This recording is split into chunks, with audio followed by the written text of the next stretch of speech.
মুক্তিযুদ্ধের সংগঠক, মুক্তিযোদ্ধা, আমি দেশ প্রেমিক মানুষ, আমি বাঙালি জাতীয়তাবাদে বিশ্বাস করি।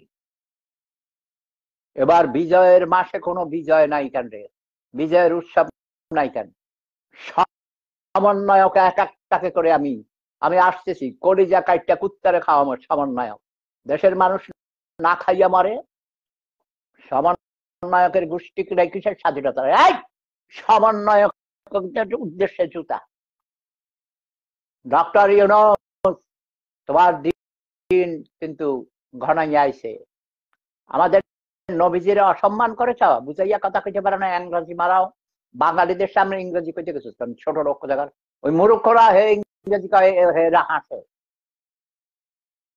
সমন্বয়ক ভুয়া, এস সমন্বয়ক যেখানে পাইবা তোমরা, আমার শাস্তি হলো নুনুর কোড়া কেটে দিবে। ছেলে সমন্বয়কদের নুনুর কোড়া কেটে দিবে, আর মেয়ে সমন্বয়কদেরকে কি করবা এটা তোমাদের উপর ছাড়িয়ে দিলাম। যা মায়ের জাত, এই হিসাবে একটু কম শাস্তি দিও, বুঝতে পারছ? তোমার এটা তোমাদের ইচ্ছা, যা খুশি তাই করবা। বাট ছেলে সমন্বয়ক যেখানে পাইবা একদম নুনুর গোড়া কেটে দিবা। বিজয় দিবস করতে দিবে না। হ্যাঁ, কোন বিজয় দিবস নাকি পালন হবে না।